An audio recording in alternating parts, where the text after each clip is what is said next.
bienvenidos a nuestro segundo módulo de Fundamentos de Economía. En este módulo hablaremos de nociones de economía internacional y a lo largo de este módulo entenderemos cómo se genera el contexto económico y cómo se basa la teoría económica eh, en el relacionamiento de los países desde el comercio internacional. Finalmente, con el desarrollo de este último módulo, entonces tendremos en plataforma nuestro quiz de esta videoclase, con el cual concluiremos todas las actividades y todo el contenido de este curso.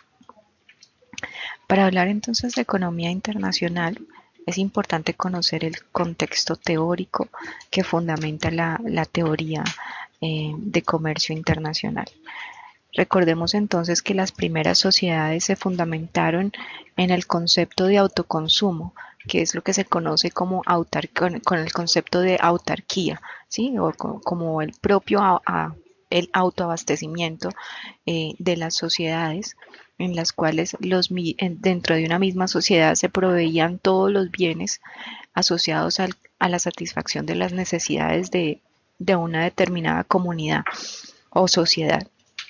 Pero posteriormente, dados diferentes tipos de situaciones, de factores geográficos, sociales, culturales, y en el incremento o en el modelo de evolución social, pues se encuentra el concepto de que ya eh, los países y las comunidades y las sociedades deben realizar cierto tipo de intercambios con otras sociedades para poder lograr el abastecimiento de sus necesidades. Entonces surge aquí una necesidad de las sociedades por intercambiar bienes y productos y servicios. Basado en este concepto, entonces, aparecen dos grandes referentes dentro de la teoría de comercio internacional. Una es la teoría de Adam Smith, en la cual Adam Smith incorpora un concepto que es el concepto de la teoría de la ventaja absoluta, en la cual explica que el intercambio entre los países, es decir, el intercambio de bienes y servicios dentro de los diferentes países, se da producto de la capacidad de producir un bien específico dados unos factores de producción, lo que le permite ser más eficiente. ¿Qué quiere decir esto? Esto lo que significa es que si un país da unos factores de producción específicos, en la medida en que tiene una mayor facilidad de producción de ciertos bienes, dados sus factores productivos, pues le permiten ser más eficientes en la producción de ciertos bienes y con esto lo que estamos hablando es de los inicios del concepto posterior de especialización del que nos hablará David Ricardo. Entonces, la ventaja absoluta se desarrolla bajo la capacidad de producir un bien utilizando menos factores de producción, lo que le permita ser más eficiente en la producción de dicho bien. Dicho en otras palabras, o para entenderlo bajo el contexto de por ejemplo, hablemos de unos bienes específicos y de dos países específicos. Hagamos un ejemplo, por ejemplo, con Colombia y Estados Unidos, ¿sí? De acuerdo a la situación geográfica, a las condiciones, a los factores productivos de cada país, que son diferentes, pues entonces cada país deseará producir el bien en el que sus factores productivos tengan un menor uso. Por ejemplo, dadas las condiciones geográficas de Colombia, eh, a Colombia se le facilita producir el café, ¿sí? Porque su geografía se lo permite, porque no tiene que desgastarse tanto tiene mucha facilidad para poder obtener este producto. Entonces, eso hace que tenga que utilizar menos factores de producción para producir café. Si tomamos, por ejemplo, el referente de Estados Unidos, eh, dadas sus condiciones sociales, geográficas y de diferentes tipos de condiciones, pues entonces, si suponemos, por ejemplo, que a Estados Unidos se le facilita más producir ordenadores, producir computadores, pues entonces si utiliza menos factores de producción en la utilización de estos bienes, esa capacidad o esa facilidad de producir más de este bien que de otros bienes va a generar una ventaja absoluta en términos de la teoría por Adam Smith. Asimismo, entonces, esto genera intercambios dentro de los países, la ventaja absoluta dentro de los factores, dentro de la utilización de factores productivos. De igual manera, posterior a la teoría de la ventaja absoluta y dadas estas condiciones de ventaja absoluta, apareció un concepto dado por David Ricardo desde la teoría económica en la cual se explica que así no exista una ventaja absoluta, ¿sí? Un país se concentrará en la producción de aquellos bienes que le generen menores costos de producción, dados unos factores productivos. Entonces, ¿esto qué significa? Que así no exista, o sea, así para un país no existan unos factores de producción completamente eficientes en todo su concepto, ¿sí? Siempre va a desear y se va a concentrar en producir aquellos bienes en los que tiene un menor costo de los factores productivos. Entonces, esta teoría incorpora el concepto de costo de oportunidad. Y aquí estamos hablando básicamente de los costos de los factores de producción. En la medida en que los costos de los factores de producción para producir determinado bien son más bajos, pues entonces va a hacer que un país se especialice en la producción de dicho bien.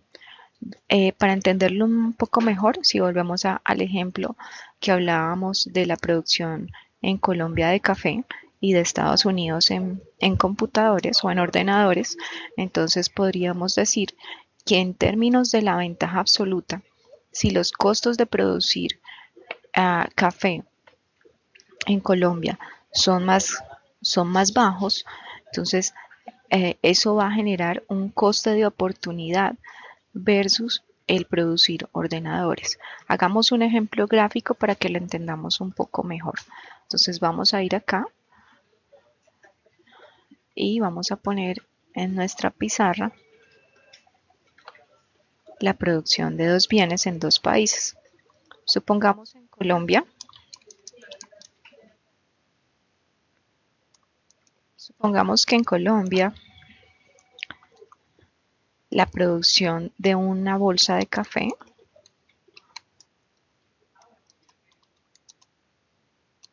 se demora o requiere una hora, ¿sí? Y la producción de un PC o un ordenador, para producir un PC o un ordenador, Colombia se demora 10 horas. En términos de horas, también los podemos hacer en términos de otro tipo de costos. Entonces, para el ejemplo lo vamos a hacer con horas. Y supongamos que Estados Unidos se demora para producir una bolsa de café, se demora 4 horas, mientras que para producir un PC o un ordenador se demora una hora, ¿sí? Entonces, si hablamos desde el concepto de la ventaja comparativa, evidentemente hay un mayor uso y por ende un mayor costo en los factores de producción para Colombia del PC, mientras que genera un menor costo el producir café, ¿sí? Dadas unas consideraciones de ventajas en términos de factores productivos. Entonces, dadas esas ventajas, para Estados Unidos, por ejemplo, va a ser más ventajoso o menos costoso desde el término de los factores productivos producir un PC que producir una bolsa de café. ¿Sí? El concepto del que nos habla y nos explica David Ricardo tiene que ver con el coste de oportunidad, ¿sí? Dados unos factores productivos, entonces hablamos de que según estas condiciones, un país renunciaría a la producción de aquel bien en el cual tiene un mayor costo de producción. Entonces, si por ejemplo sacamos el costo de producción para Colombia de una bolsa de café sobre un PC, esto va a ser igual a 0.10 y este sería el costo de oportunidad al que estaría renunciando Colombia de producir más café en lugar de producir PCs. En el caso de Estados Unidos, si hacemos la relación del costo de producción, estamos hablando de que el costo de producción, el costo de oportunidad, que sería de 0.25, sería la renuncia que él haría de producir un PC por producir una bolsa de café. Entonces, dadas unas consideraciones de factores productivos y de los costos asociados a tener que producir un bien, se genera un costo de oportunidad, es decir, es la renuncia que debo de hacer de, para yo producir un bien respecto al otro bien y con base en este costo de oportunidad, pues entonces será más deseado para un país producir aquel bien en el cual sus costos de producción son más bajos. Teniendo en cuenta este concepto dado por Adam Smith, entonces hablamos de el concepto y se incorpora un nuevo concepto que es el concepto de especialización.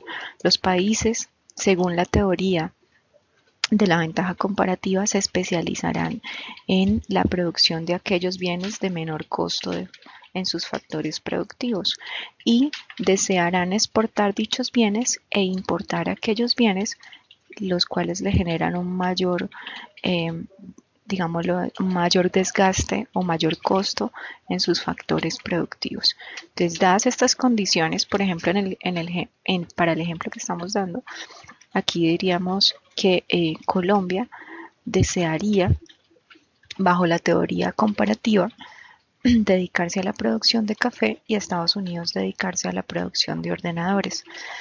Y en este caso, la relación comercial estaría por la importación para Colombia de peces y la exportación de café. Esta es la teoría comparativa y esto está enfocada en el desarrollo de la especialización de los países y su relación exportación e importación. Teniendo en cuenta este concepto, posteriormente aparece Holling y el teorema de Holling, que es bastante conocido dentro de la teoría económica, que va a explicar esa relación fundamentada en la teoría comparativa, en la cual se justifica la especialización de los países dados sus factores productivos. Entendiéndolo desde el contexto, digámoslo, de un contexto mucho más real, cuando hablamos de las diferentes situaciones o condiciones de un país, dadas sus niveles de tecnología, su geografía, sus condiciones sociales, políticas y culturales, pues entonces deseará especializarse en la producción de ciertos bienes y dada ese nivel de especialización, pues ese grupo de bienes corresponderán a los bienes exportables.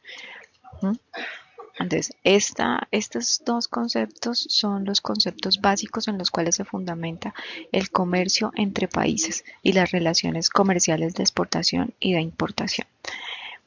Sin embargo, posterior a esto, aparecen teorías mucho más modernas que incorporan fallos de mercados y otros conceptos que veremos más adelante, como la teoría de la ventaja competitiva, que básicamente va a hablar, si bien es cierto existen unos costos de producción asociados, también considera que hay una ventaja competitiva entre los países para exportar determinado bien, dada la diferenciación de producto o valor agregado que genera en el mercado. Entonces, para poder entenderlo un poco mejor, aquí hablamos de la ventaja competitiva dados ciertos factores como por ejemplo los procesos de marca y de posicionamiento dentro de un mercado. Un ejemplo claro de esto pueden ser, por ejemplo, marcas, la producción de ciertas marcas, como por ejemplo Nike, donde pese a que puedan existir dentro de diferentes mercados la producción de zapatos deportivos, pues las condiciones de calidad y de reconocimiento de la marca del producto han generado una ventaja competitiva respecto a los otros productos. Entonces, con la teoría de la ventaja competitiva se incorporan otros conceptos importantes dentro de la relación comercial dentro de los países, que tiene que ver con la diferenciación de producto y el valor agregado. Asimismo, posteriormente a esto hablamos entonces de las teorías de comercio internacional basadas en las imperfecciones de mercado. Es decir, desde la teoría clásica hablamos y neoclásica, hablamos de que el comercio internacional básicamente estaba dadas unas ventajas en los factores productivos y unos costos en los factores productivos. Pero de acuerdo a la relación en la que fueron evolucionando los mercados, se fueron encontrando algunas fallas o algunas inconsistencias que de alguna manera rebatían estas teorías. ¿Sí? Entonces, por ejemplo, hablamos del concepto de comercio intraindustrial, y es que el comercio intraindustrial básicamente de lo que habla es de que pueden existir dos países que produzcan el mismo bien, ¿sí? Entonces, esto, digamos, rebate un poco la teoría de la ventaja absoluta, ¿sí? Y de la ventaja comparativa, en la cual decimos que se especializa en la producción de un bien y exporta dicho bien e importa solamente aquellos bienes que le sean que le generen mayor dificultad desde el punto de vista del costo de producción. Entonces, dadas estas circunstancias de mercado y este concepto de intraindustrial, empiezan a aparecer otros conceptos con los cuales se generan intercambios dentro de los países que no necesariamente están apoyados solamente en el costo de los factores de producción. Con el concepto de intraindustrial empiezan a verse economías en las cuales, estando especializados en un determinado bien, pues también hay otras economías que producen bienes similares. Entonces, para entenderlo un poco mejor dentro de la economía, dentro de el comercio intraindustrial, hablamos de países que producen los mismos bienes en economías similares. Por ejemplo, supongamos Colombia produce café, pero hay otros países como Vietnam que también se enfocan en la producción de café, ¿sí? Entonces hay economías similares o economías que, dadas unas condiciones de factores productivos, producen bienes similares o iguales. Este es el concepto de intraindustrial. Asimismo, aparece entonces con la evolución de la industria el concepto de economías de escala, basado en el desarrollo de la producción basado en la producción de bienes, dados unos rendimientos de producción eh, cada vez menores. Y entonces, en las economías de escala, lo que estamos hablando es que el producir en masa o producir grandes cantidades de un bien, pues hace que se vayan incrementando las productividades, ¿sí? Entonces van siendo, hace que las economías sean más eficientes y las empresas sean más eficientes, dados unos factores productivos, en la medida en que aumenta su producción, o sea, en que es mayor la producción, pues van disminuyendo cada vez más los costos de fabricación. Para entenderlo un poco mejor, hablemoslo con un ejemplo. Si una empresa se dedica a vender camisas, ¿sí?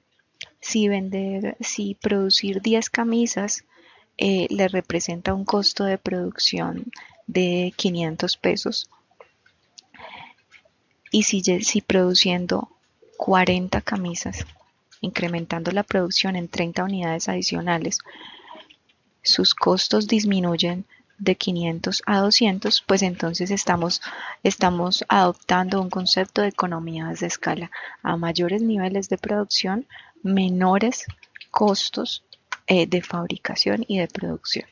¿Sí? Este es el concepto que aparece en la evolución de las empresas, aparecen en las evoluciones de economías de escala. Sí, esto tiene otras connotaciones dentro de las implicaciones que tiene dentro del comercio y de los efectos que puede tener una economía de escala dentro de los mercados, pero básicamente lo que nos está mostrando es que no solamente hay unos factores asociados a la ventaja absoluta y comparativa, sino que adicional a eso hay unas caracterizaciones de los países que permitan que ciertos bienes sean exportables con mayor deseabilidad. Entonces, las imperfecciones de mercado también generan la, la restricción o la ampliación de los comercios. ¿Sí? Entonces, dentro de las imperfecciones de mercado, los temas de especialización, los temas de economías de escala y los temas de localización afectan considerablemente los bienes que se exporten y se importen dentro de una economía. Conociendo entonces estas teorías con las cuales se apoya el comercio exterior, vamos a hablar de cuáles son los sectores productivos dentro de una economía, vamos a hablar del desarrollo del PIB y de otros elementos que son importantes dentro del comercio internacional, como son el tipo de cambio y la teoría de la paridad del poder adquisitivo. Entonces, entonces para continuar, partiendo del concepto del comercio y de los bienes que produce una economía, hablamos que en términos de la producción, el, el PIB es la medida que permite medir en cada país el valor monetario de la producción de bienes finales, tanto de bienes como de servicios. Entonces, el PIB es la medida de valor monetario de la producción de bienes finales dentro de una economía, dentro de un país. Es muy importante porque el concepto del PIB, el PIB es la medida con la que todos los países en general se miden desde el punto de vista de la producción. El PIB está compuesto por el consumo de las familias, el gasto del gobierno, las inversiones o producción de capital bruta, más las exportaciones netas, que son el diferencial entre las exportaciones y las importaciones. Esta es la ecuación general del PIB, la cual decimos que el PIB nos permite conocer la cantidad de productos finales o de bienes finales que se producen dentro de una economía. Se puede calcular a precios corrientes, y con lo cual se dice que estamos hablando del PIB nominal, o a precios constantes cuando hablamos del PIB real. ¿Sí? Aquí estamos hablando de que en el PIB real estamos teniendo en cuenta la variación, la variación de los precios, entonces aquí se elimina el efecto inflacionario. Existen tres sectores diferenciados dentro de la economía. Hablamos del sector primario, del sector secundario y del sector terciario o de servicios. En el sector primario hablamos de el aprovechamiento de recursos naturales y la generación de bienes, bienes del sector primario, no bajo el concepto de no transformación del bien, ¿sí? Es decir, aquí se producen todos los bienes dados el aprovechamiento de recursos naturales sin que haya un proceso de transformación. Entonces aquí hablamos de los bienes agrícolas, por ejemplo, de los alimentos agrícolas, de la producción de papa, de yuca, de bienes que no requieren un proceso de transformación. Hablamos de un segundo sector que tiene que ver con la producción de alta elaboración y transformación, que es lo que corresponde a todo lo que es manufactura, y bienes finales, producto de la industria y de la transformación de determinados bienes primarios. Importante, por ejemplo, aquí tener la diferenciación entre el primario y el secundario, y es que muchos bienes de acá, pues, del sector primario pasan a ser parte del secundario. Y un ejemplo tangible de esto es, por ejemplo, los bienes productos del sector petróleo, ¿sí? La extracción del petróleo y el petróleo en sí hace parte del sector primario, pero el proceso de transformación y refinamiento hace parte del sector secundario, ¿sí? Porque ya hay un proceso de transformación del bien primario, lo cual hace que vaya a dar al sector secundario. Y existe otro tipo de bienes que son los bienes no tangibles, que consideramos son los servicios, que hacen parte del sector no productivo basado en el desarrollo de servicios o intangibles. Entonces, estos son los tres sectores de la economía que generan la producción general con la cual vamos a desarrollar la ecuación del PIB, ¿sí? Basado en estos tres sectores. De igual manera, entonces hablemos ahora del concepto de precios relativos. Este concepto nos permite conocer el coste de oportunidad del cual hablábamos en nuestra primera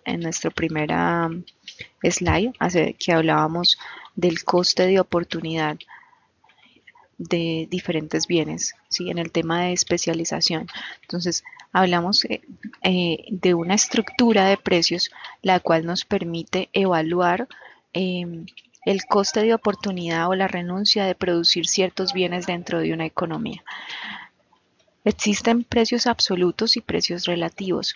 Los precios absolutos son los precios que valoran un bien en términos monetarios en un mercado, ¿sí? Es el valor monetario de un producto, ¿sí? Entonces, por ejemplo, si producir una libra de arroz es de 200 pesos en el mercado, pues entonces ese va a ser su valor absoluto.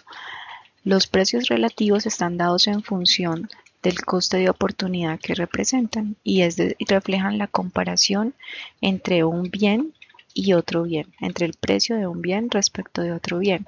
Esto finalmente lo que nos va a dar es el costo de oportunidad de producir un bien respecto al otro.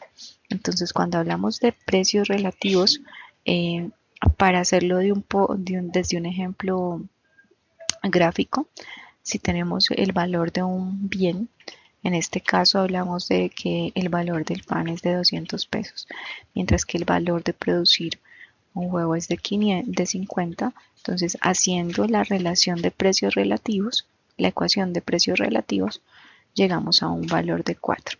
Esto lo que nos va a dar es el coste de oportunidad, en el cual decimos las cantidades a las cuales debemos renunciar en un producto para comprar el otro producto. Entonces, por ejemplo, para el ejemplo que estamos dando acá en la pantalla, pues decimos que debemos renunciar a 4 unidades de huevos para poder comprar un pan. Y con ello estamos viendo la relación del precio, lo que nos va a dar es el coste de oportunidad de la producción de un bien respecto del otro.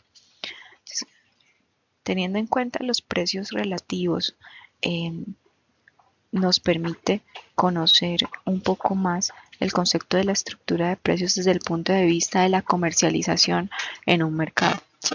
Desde entender cómo dentro de un mercado se producen y se comercializan ciertos bienes dada una estructura de precios.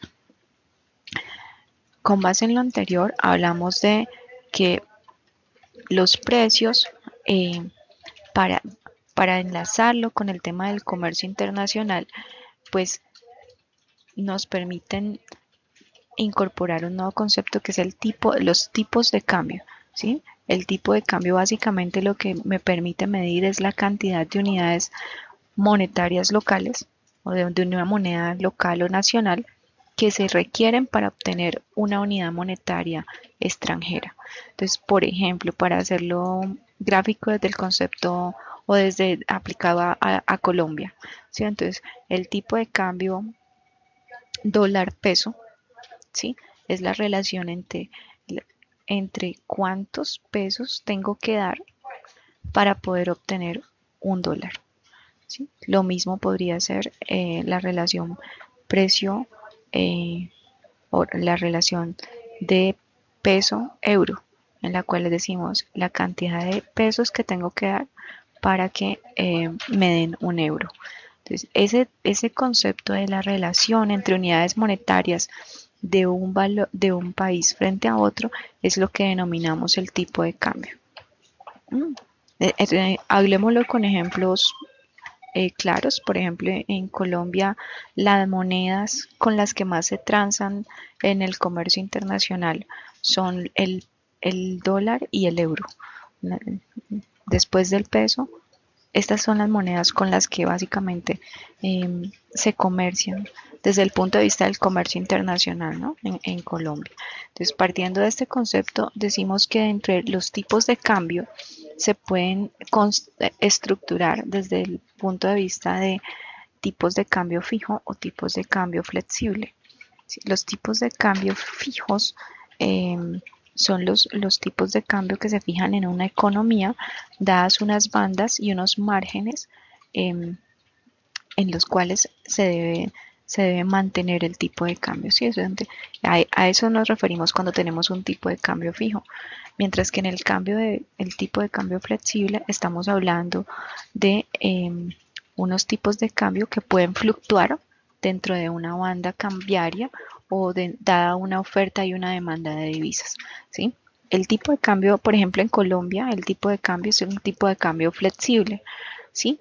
En el cual, dada una oferta y una demanda de divisas, ¿sí? De moneda extranjera versus moneda local, pues entonces, dadas esas demandas y ofertas, se generan unas fluctuaciones y unos cambios o unas variaciones del tipo de cambio. Por eso vemos que un día puede estar el dólar, por ejemplo, el valor del dólar en Colombia puede ser de 2.900, al otro día puede ser de 2.950.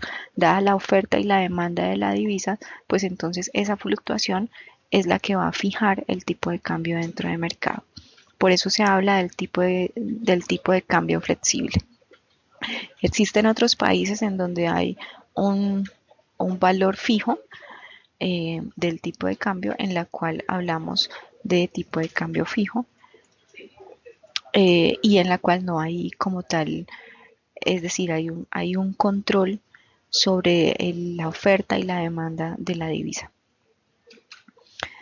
Con base en este concepto de tipo de cambio, pues es importante tenerlo en cuenta, dado que el tipo de cambio afecta de manera directa las exportaciones y las importaciones de un país, ¿sí?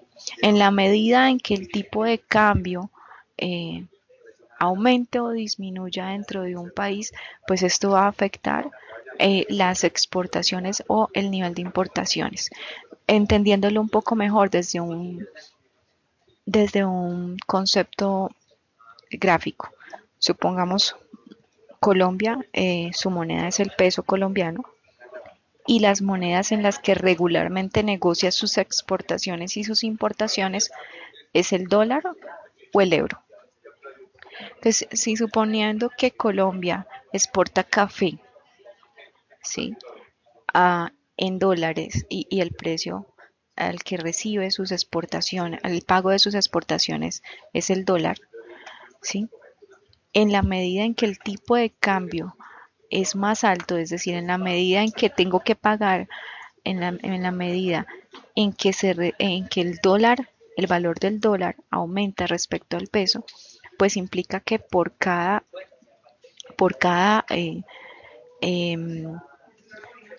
se reciben, porque por cada exportación que se realice, se reciben más pesos por cada fruto de esa exportación, ¿sí? Entonces, si suponemos que ahorita en esta situación en la que está Colombia, eh, hay un tipo de cambio de aproximadamente 2.900 pesos, ¿sí?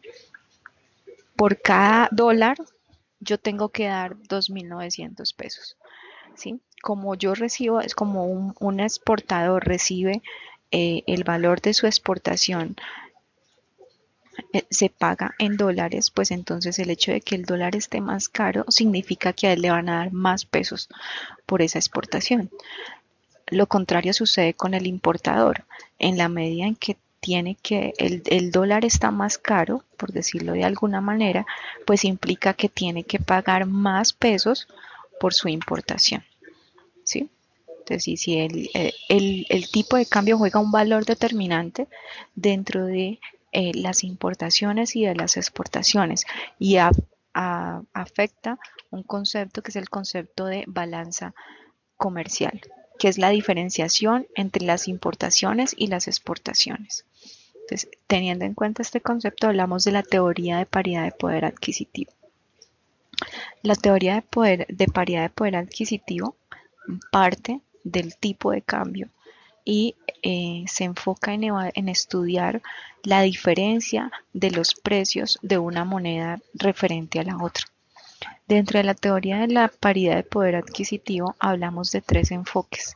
Hablamos del precio único, de la teoría de paridad absoluta y la relativa. Entonces, la teoría de paridad de poder adquisitivo lo que nos está diciendo es cuánto vale una moneda respecto a otra moneda y cómo se hace esa evaluación de una moneda respecto a otra, pues evaluando cuánto vale un bien en un país respecto a otro bien, dada un tipo de cambio. Entonces, en el enfoque de precio único, hablamos de un solo bien. Decimos que el valor de un bien Y a una cantidad monetaria debe ser el mismo valor expresado en otra moneda. ¿Esto cómo se lee o cómo se puede entender en términos un poco más coloquiales? ¿Sí? Supongamos que con $500 se compra una lavadora en Estados Unidos. Dado un tipo de cambio, al convertirlo en euros, los euros deberían poder comprar la misma lavadora en España, ¿sí? Entonces, el precio de un bien en un país debería ser igual, dado un equivalente o una conversión de moneda, debería ser igual al comprarlo en otro país. ¿Mm? Supongamos que en Estados Unidos comprar una lavadora vale 500 euros, ¿sí? De acuerdo al tipo de cambio euro-dólar, eso debería, el equivalente de esos dólares en euros debería permitirle a una persona comprar la misma lavadora en España. En el caso de la paridad del poder adquisitivo absoluto, estamos hablando de una cesta de bienes, ¿sí? Entonces, en el precio único hablamos de la comparación de un único bien. En la teoría de paridad de poder adquisitivo desde el punto de vista absoluto hablamos de una cesta de bienes. Entonces hablamos de varios bienes, en la cual decimos que el nivel de precios de dos países es igual cuando los precios se expresan en términos de una misma moneda. Para entenderlo, hagamos un ejemplo. Supongamos una cesta que vale $200 en Estados Unidos. Esa misma cesta se compra en España con 160 euros. Entonces, si hacemos la relación de tipo de cambio de los precios, si hacemos la relación de los dólares y los euros que cuestan una cesta, eso me da de 1,25. ¿Qué quiere decir ese 1,25? Lo que me está representando es el poder adquisitivo, es la capacidad de poder adquisitivo de un país, de una moneda frente a otra moneda. ¿Sí? Me representa la apreciación de una moneda respecto a la otra.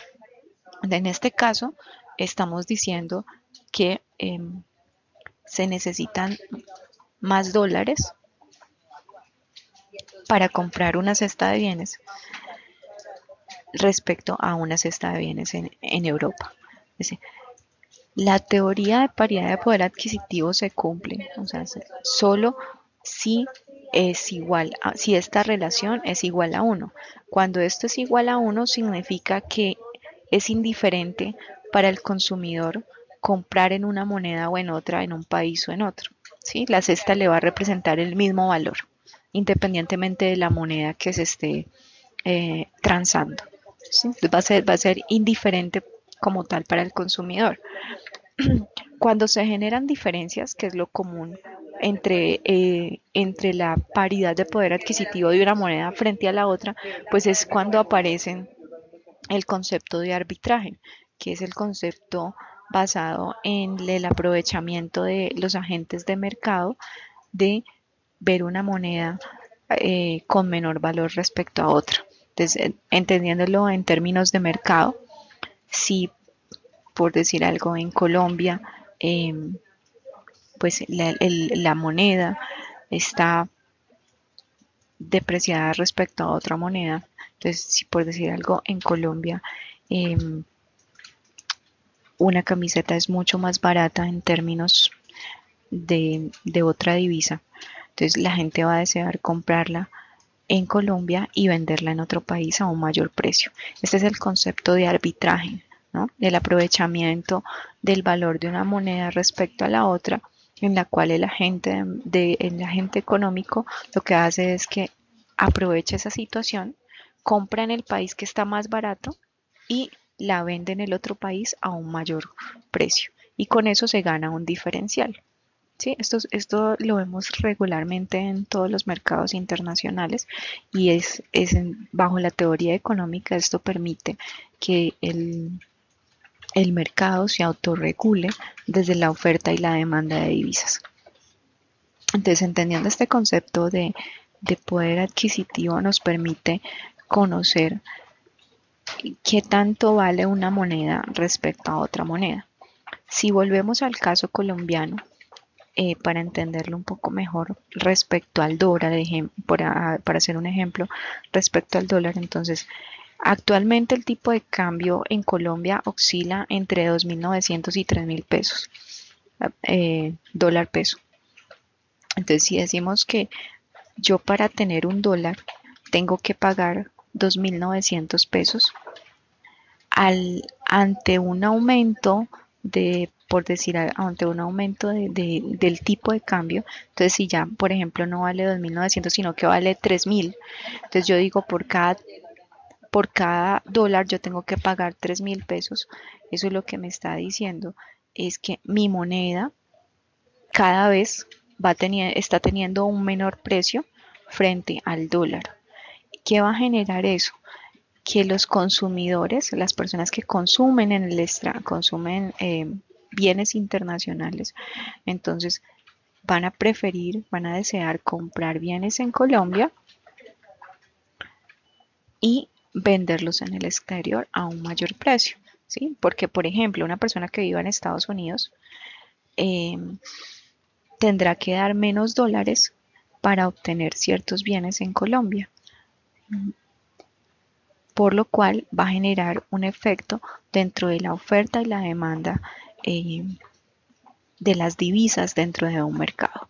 ¿Sí? Entonces, este es el concepto general de arbitraje que aprovecha el valor de una moneda respecto a la otra en una determinada economía. Este concepto es bastante importante porque dada esto se mueve la dinámica del comercio internacional, ¿no? Si bien es importante un concepto de factores productivos, también es importante el concepto de tipo de cambio, ¿sí? Porque ese tipo de cambio va a afectar el precio de los bienes internos respecto a los bienes externos, del todo el consumo general de la economía. Con base en esto, pues entonces aquí tenemos un ejemplo eh, de una gráfica de tipo de cambio, dada una oferta y una demanda de una divisa, en este caso dólares, dada la oferta y demanda. Y con esto finalizamos nuestro segundo módulo. Entonces, recordando un poquito lo que hemos visto, hablamos en el primer módulo de conceptos generales de fundamentos económicos, ¿sí? Hablamos de los agentes económicos, hablamos de la teoría del consumidor, de la estructura general del mercado y en este módulo 2 hablamos de las nociones básicas de las teorías que fundamentan el comercio internacional y cómo se estructura desde el punto de vista de precios el comercio.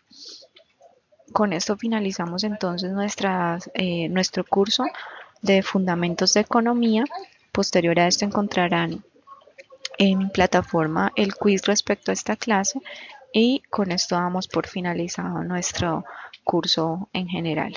Muchas gracias.